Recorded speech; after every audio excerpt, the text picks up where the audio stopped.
வணக்கம்,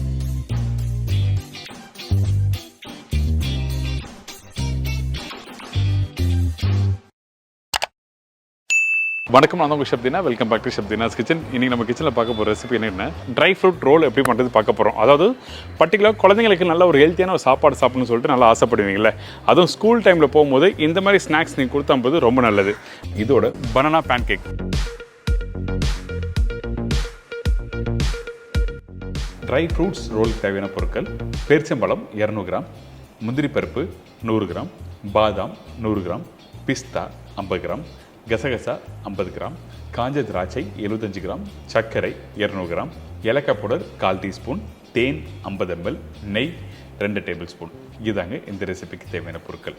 இந்த dry nuts dry fruits roll ready பண்ணுறதுக்கு நம்ம என்ன பண்ணுறோம்னா, ஃபஸ்ட்டு நம்மக்கிட்ட இருக்க இந்த பாதாமை வந்து லைட்டாக வறுக்க போகிறோம். வறுக்கும் போது கொஞ்சம் நெய் போடுங்க, அப்போ தான் வறுக்கிறதுக்கு ஈஸியாக இருக்கும். எதுக்காக இந்த மாதிரி வறுத்து யூஸ் பண்ண கேட்டிங்கன்னா, உங்களுக்கு அப்போ தான் நல்லா க்ரன்ச்சியாக வரும். வறுக்காமல் நீங்கள் அப்படியே இந்த மாதிரி ரோல் பண்ணினா நீங்கள் ஒரு 2 நாள் கழிச்சு சாப்பிடும்போது உங்களுக்கு கிறிஸ்பியாக கிடைக்காது அந்த பாதாம் பருப்பு. அதே டைமில் நீங்கள் வறுக்கும் போது இந்த பாதாம் பருப்பு 1/2 இல்லை 1/3 கட் பண்ணி எடுத்து வச்சுக்கோங்க. அப்போ தான் மிக்ஸ் பண்ணுறதுக்கு ஈஸியாக இருக்கும். வறுத்து ரெடியாக இருக்க இந்த பாதாம் பருப்பை அப்படியே இன்னொரு பிளேட்டில் ட்ரான்ஸ்ஃபர் பண்ணலாம். இதுக்கப்புறம் நம்மக்கிட்ட இருக்க எல்லா பருப்பும் வறுக்க போகிறோம். அதாவது நம்மக்கிட்ட இருக்க இந்த முந்திரி பருப்பு, அதனால கொஞ்சமாக நெய் போட்டிருக்கேன். இதுக்கு பிறகு முந்திரி பருப்பும் உடைச்சி போட்டிருக்கோம். இந்த முந்திரி பருப்பும் கரெக்டான ஃப்ளேம் வச்சு வறுக்க ஆரம்பிங்க. அதே டைமில் ரொம்ப வறுக்க வேண்டாம்.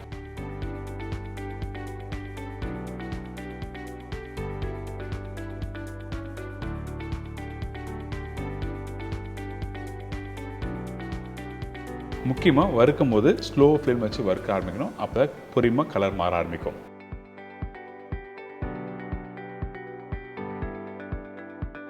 இப்போ இந்த முந்திரி பருப்பும் எடுத்து ஒரு சின்ன பிளேட்டில் ட்ரான்ஸ்ஃபர் பண்ணிடுறோம். இதுக்கப்புறம் நம்ம என்ன பண்ணுறோம், சர்க்கரை, அதாவது பெரிய பெரிய பருப்பு எல்லாத்தையும் வறுத்து ரெடி பண்ணி வச்சுரும். பிஸ்தா பருப்பு வறுக்க வேண்டிய அவசியம் இல்லை, நம்ம பொடிசாக கட் பண்ணி தான் போட போகிறோம். அதனால் பாதாம் பருப்பு முந்திரி பருப்பு வறுத்தாச்சு. இதுக்கப்புறம் சர்க்கரை போட்டிருக்கேன். நான் சொன்ன குவான்டிட்டி சர்க்கரை போட்ட பிறகு அந்த கடாயில் அந்த சர்க்கரையை ஒரே அளவாக்குங்க, அதாவது சமமாக்குங்க. அதுக்கு பிறகு தண்ணி ஊற்றணும். எதுக்காக இந்த மாதிரி சொல்கிறேன் கேட்டிங்கன்னா, அப்போ தான் தண்ணியோட அளவு தெரிய வரும்.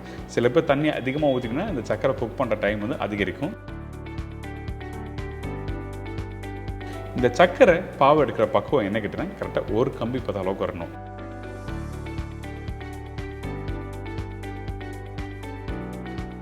நல்லா கொதிச்ச பிறகு கையில் எடுத்து பார்த்தீங்கன்னா இந்த மாதிரி ஸ்டிக்கியாக இருக்கும், ஒரு கம்பி பதம்.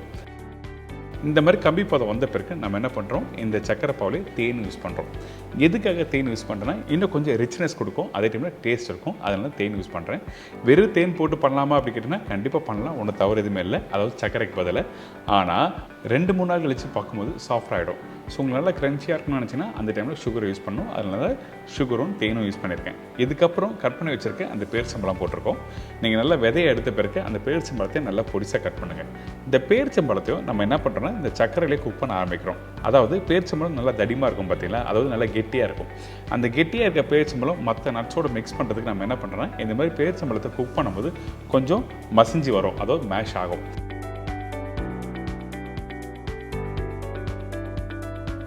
இப்போ பேரிச்சம்பழம் ஓரளவுக்கு கொஞ்சம் கரைஞ்சி வருது.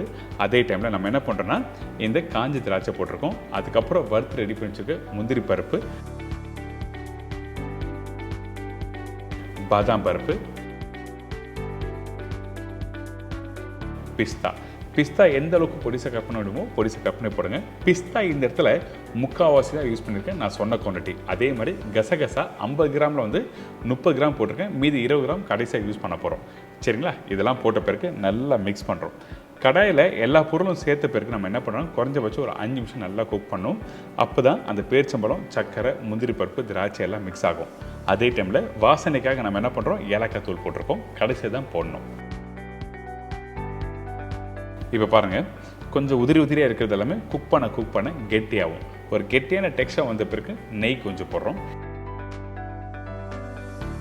நெய் எதுக்காக கடைசியாக யூஸ் பண்ணுறேன்னா, நல்லா வாசனை கொடுக்கும். அதாவது எண்ட் ஆஃப் தி ரெசிபி வந்து நம்ம லைட்டாக நெய் யூஸ் பண்ணும்போது நல்ல ஃப்ளேவர் கொடுக்க தான் அந்த நெய் யூஸ் பண்ணுறோம்.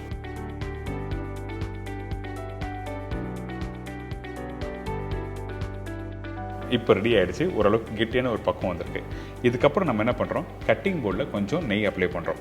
எதுக்காக நெய் அப்ளை பண்ணுறோம் கேட்டால் காரணம் இருக்குது. அப்போ தான் நம்ம ரெடி பண்ணி வச்சுருக்க அந்த மிக்சர் கட்டிங் போர்டில் போட்டு ரோல் பண்ணும்போது ஒட்டாமல் இருக்கும். அதனால் இந்த மாதிரி நெய் அப்ளை பண்ணிட்டு அந்த மிக்சரும் தூக்கி இதில் போட்டிருக்கேன். இதுக்கப்புறம் கொஞ்சம் நெய் எடுத்துக்கங்க, கையில் அப்ளை பண்ணுங்கள். இந்த கையில் அப்ளை பண்ணுற விதம் எதுக்காக கேட்டிங்கன்னா, ஒன்று ஒட்டாமல் இருக்கும், அதே டைமில் சூடு கொஞ்சம் தாங்கும் நம்ம கை. இப்போ நம்ம என்ன பண்ணுறோம், கொஞ்சம் நல்லா மிக்ஸ் பண்ணுறோம். அதாவது எல்லாத்தையும் ஒன்றா சேர்க்க ஆரம்பிக்கிறோம். சேர்த்த உடனே ரோல் பண்ண ஆரம்பிங்க. இன்னொரு முக்கியமான விஷயம், சூடு ஆறின பிறகு நீங்கள் ரோல் பண்ணணும்னு வச்சிங்கன்னா கண்டிப்பாக ரோல் பண்ண முடியாது. கெட்டி ஆகிடுச்சுன்னா ரொம்ப கஷ்டப்பட்டு ரோல் பண்ணுற மாதிரி இருக்கும். அதனால் சூடோட ரோல் பண்ணால் தான் உங்களுக்கு கரெக்டான ஷேப் கிடைக்கும். சரிங்களா?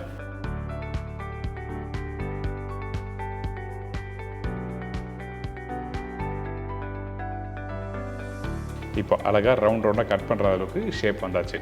இப்போ இந்த மாதிரி ஷேப் பண்ணி முடித்த பிறகு கொஞ்சம் கார்னிஷ் பண்ண போகிறோம். அந்த கார்னிஷ் எப்படி பண்ண போகிறோம் கேட்டிங்கன்னா, மீதி உள்ள பிஸ்தா பருப்பும் கசகசாவும் போட போகிறோம். ஃபஸ்ட்டு பிஸ்தா போட்டு ரோல் பண்ண ஆரம்பிச்சிருங்க.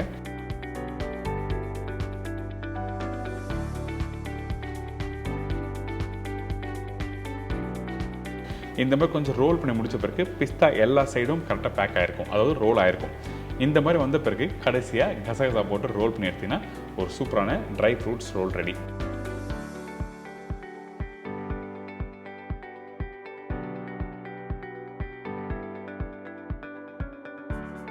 இதுக்கப்புறம் நம்ம என்ன பண்ணுறோம், 1 மணி நேரம் ரெஸ்ட் விடுங்க. அப்போ தான் கொஞ்சம் கெட்டியாகும். அதுக்கப்புறம் கட் பண்ணுறதுக்கு ஈஸியாக இருக்கும். சூடோட கட் பண்ணும்போது உங்களுக்கு ஷேப் கரெக்டாக கிடைக்காது. அந்த ஒரு காரணத்துக்காக நம்ம என்ன பண்ணுறோம், கொஞ்சம் ரெஸ்ட் விட்டுட்டு அதுக்கப்புறம் கட் பண்ணுறோம்.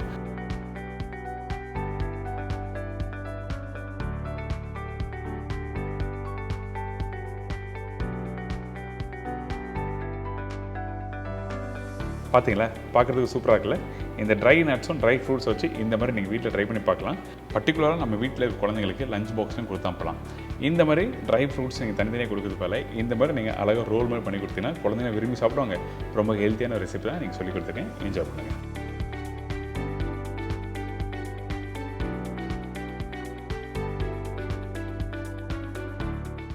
இதோட பனானா பேன்கேக்.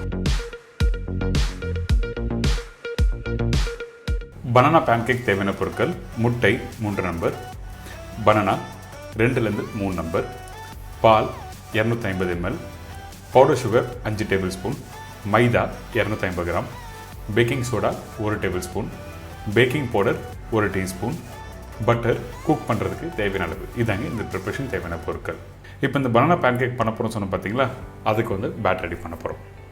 அதனால் ஃபஸ்ட்டு நம்மக்கிட்ட இருக்க இந்த பாலும் சர்க்கரையும் நல்லா மிக்ஸ் பண்ண போகிறோம். இந்த சர்க்கரை வந்து பவுடர் சுகர் தான் யூஸ் பண்ணியிருக்கேன். நீங்கள் சுகரை அப்படியே டேரெக்டாக போட்டுனா மிக்ஸ் பண்ணுறதுக்கு ரொம்ப டைம் எடுக்கும். அதனால் மிக்சியில் இந்த சர்க்கரை நல்லா பவுடர் பண்ணிவிட்டு அதுக்கப்புறம் இந்த பாலில் போட்டு நல்லா பீட் பண்ணுங்கள். நிறைய பேர் பண்ணுற தப்பு என்னன்னா, இந்த பாலும் சர்க்கரை கரெக்டாக மிக்ஸாக இருக்காது. நீங்கள் ப்ரிப்பரேஷன் முடிச்சுட்டு நீங்கள் சாப்பிடும்போது அந்த இனிப்பு தன்மை கரெக்டாக தெரியாது. அதனால தான் பவுடர் பண்ணிவிட்டு அதுக்கப்புறம் பாலோட மிக்ஸ் பண்ண சொல்கிறேன்.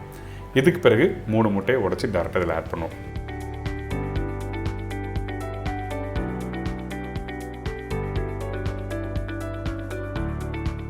இப்போ பால், சர்க்கரை, முட்டை இந்த 3த்தையும் நல்லா பீட் பண்ணி முடிச்சிடணும்.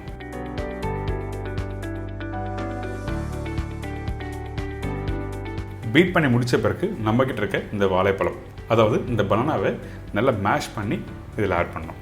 நீங்கள் கொஞ்சம் சின்ன சின்ன பீஸை சங்கை கூட போடலாம், ஒன்றும் தவறு இல்லை. ஆனால் மேஷ் பண்ணி போட்டிங்கன்னா உங்களுக்கு வந்து ஈஸியாக இருக்கும் அந்த பேட்டரில் மிக்ஸ் பண்ணுறதுக்கு. அதனால தான் இந்த மாதிரி நல்லா மிக்ஸ் பண்ணிவிட்டு அதுக்கப்புறம் விஸ்கில் நல்லா பீட் பண்ணுங்கள். இந்த பால், முட்டை, சர்க்கரை, அதுக்கப்புறம் இந்த பழமும் நல்லா மிக்ஸ் ஆகிடணும்.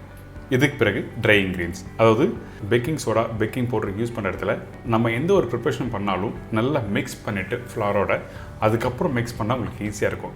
ஏன் கேட்டிங்கன்னா, ப்ராப்பராக மிக்ஸ் ஆகலைன்னா உங்களுக்கு வந்து கரெக்டான டெக்ஸ்சர் கொடுக்காது, அந்த சாஃப்ட்னஸ் வராது. அதனால தான் தனியாக மைதாவோட போட்டு மிக்ஸ் பண்ணியிருக்கேன். இதுக்கப்புறம் ஏற்கனவே ரெடி பண்ணி வச்சுருக்க அந்த பேட்டரில் இந்த மைதாவை ஆட் பண்ணி இதை நல்லா மிக்ஸ் பண்ணுங்கள். இந்த ப்ரிப்பரேஷனுக்கு 5 tablespoon powder sugar use பண்ணியிருக்கோம்ல, நீங்கள் டேரெக்டாக குக் பண்ணிவிட்டு நீங்கள் அப்படியே சாப்பிட்னா ஒரு 1/2 டேபிள் ஸ்பூன் எக்ஸ்ட்ரா ஆட் பண்ணலாம். இதே அனி அப்புறம்லாம் வேர்ஃபல் சிரப் இந்த மாதிரி சிரப் யூஸ் பண்ணுறீங்கன்னா கண்டிப்பாக இந்த சுகர் குவான்டிட்டி போதும். இப்போ இந்த பேட்டர் நல்லா மிக்ஸ் பண்ணி எடுத்துருக்கோம். ரெடி பண்ணி முடித்த பிறகு ஒரு பேன் எடுத்துக்கோங்க. இந்த பேன் நல்லா சூடாக இருக்கணும். அதுக்கப்புறம் பட்டர் கொஞ்சமாக லைட்டாக அப்ளை பண்ணிவிட்டு ஒரு கரண்டி பேட்டரை எடுத்து அப்படியே டேரெக்டாக நீங்கள் வீட்டில் தோசை சுடுற மாதிரியே பேட்டரை ஊற்ற வேண்டியதான். அதுக்கப்புறம் கொஞ்சம் லைட்டாக மேலே பட்டர் போட்டு 2 சைட்லேயும் குக் பண்ணி எடுத்தீங்கன்னா பேன் கேக் ரெடி.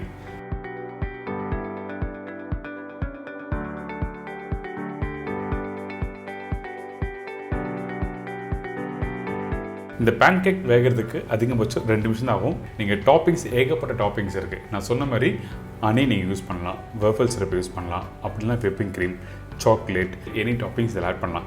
இப்போ பிளெயின் ரெடி பண்ணியிருக்கல, இதுக்கப்புறம் பனானா டாப்பிங் வச்சு எப்படி பண்ணுறது பார்க்க போகிறோம்.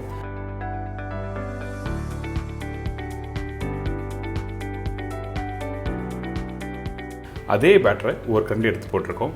இதுக்கப்புறம் சின்ன சின்ன பீசஸாக இந்த வாழைப்பழத்தை அப்படி மேலே டாப்பிங்ஸ் மேலே போட போகிறோம்.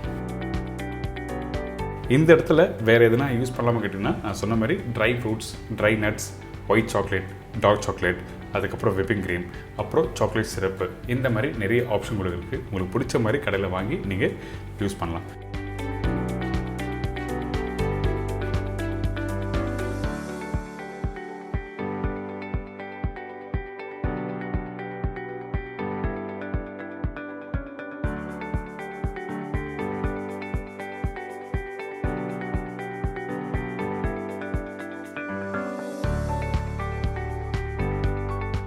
நம்ம வீட்டு குழந்தைங்களுக்கு பிடிச்ச மாதிரி மாதத்தில் ஒரு நாளோ இல்லை வாரத்தில் ஒரு நாளோ ரெடி பண்ணி தரலாம். அவங்களும் விரும்பி சாப்பிடுவாங்க. ஒரு சின்ன சேஞ்சஸ் இருக்கும்.